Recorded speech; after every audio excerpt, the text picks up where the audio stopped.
Now the album cover is done. I took some time, threw something together real quick. I just put all my songs in a list right here. And I actually added in some pictures of myself and my family and some other band pictures that I didn't get a chance to use in the front. Now, like I said, you could spend more time fiddling, making sure that space works a little better here and there. And there's a lot of room.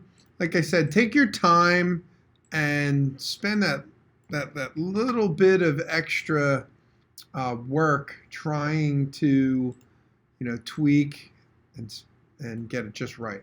Now, like I said, I could spend more and more time on it, but just to get everything to fit properly. But this is good. I'm happy with it.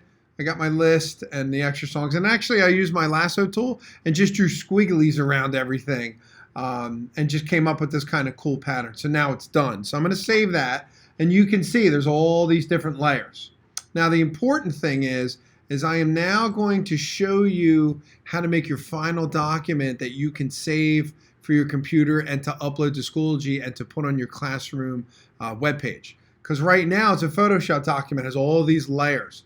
The only people that could see this right now are people that are on Photoshop or a similar program. But you could not email this, you could not upload it and present it on a website because it's just too big and the coding is not proper for it to be able to be read. So you're going to have to flatten them. Now, the one thing I very well caution you to do is you want to make a new document because you never want to flatten a Photoshop document permanently, because once you do that, that's it. If I went ahead and flattened this and then went to my teacher and said, hey, do you have any advice? And he goes, move this, flip that, change that. Well, now there's a big problem because I can't move anything because it's all flattened. So if you look here, here's all my layers. If I go layer flatten, now they're all gone. Now I can't move anything. So what we want to do is we want to create yet a third document, file new, and we're going to put them both together. So we'll go to print, custom. So we're going to go FM _ final layout for the album. Okay. Now don't forget they're 12-inch albums, right? So this is going to need to be twice as wide.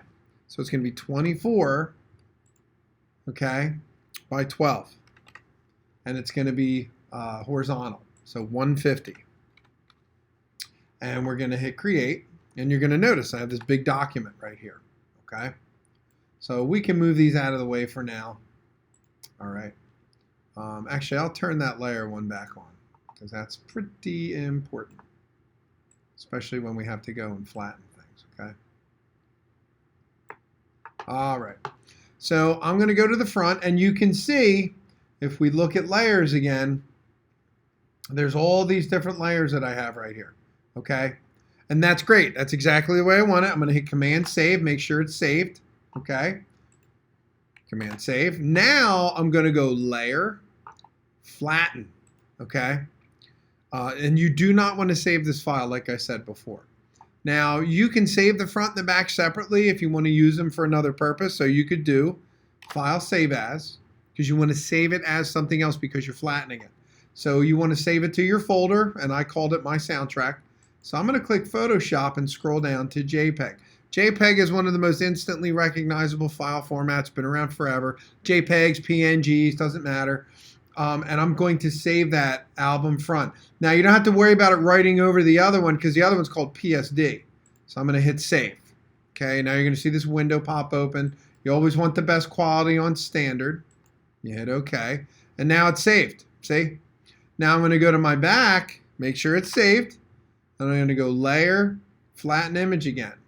And I'm going to go File, Save As. I'm going to save it as something else. Whoops. File, Save As. And then you'll see it come up. See, it's the PSD file. We're going to change it to JPEG because we smushed it. And I'm going to go Save. Okay? And hit OK.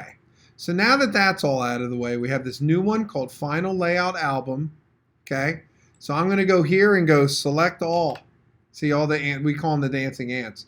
But if you go, you would go Select and hit Select All. And you go Copy. Apple, your Command Copy. Or you can go all the way over to Edit and do Copy. I love using these quick commands over here, they're called. So I'm going to jump over here and go Paste. And I'm going to move this guy over. here. And then here's my back. Select all, copy. So you would go select and hit all, and then edit and hit copy, and then go here and go edit, paste. And then here's the back.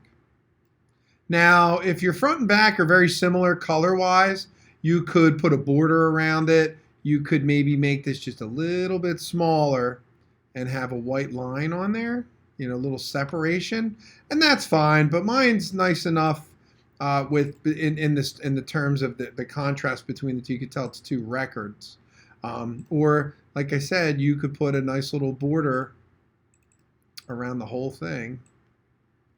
Just make them a little bit smaller, and then you could do that also. So it's all about presentation. But if you do that, now you can kind of see that it's a front and a back. Okay, so that's really one of the last things you need to do. And the last thing you need to do, so now because you had a blank document, we drag these two items over. Well, it's two layers. So now we need to go here and once again go Layer, Flatten Image, and then we want to do File, Save As. I know it seems like a lot of work. It's very, redundant or repetitive, but it's super duper important because, like I said, if you ever want to go back and fix these documents, you want to make sure they're layered. If not, you got to start from scratch. You got to do it all over again. So here's your final layout.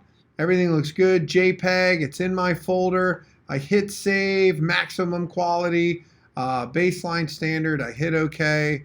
And congratulations, you're done the project. So all you really need to do is take this document and then just upload it to the project in the marking period folder in Schoology. But that's it. I hope you enjoyed it. Good luck finishing. And don't forget, if you need any help, just let me know. Thanks a lot.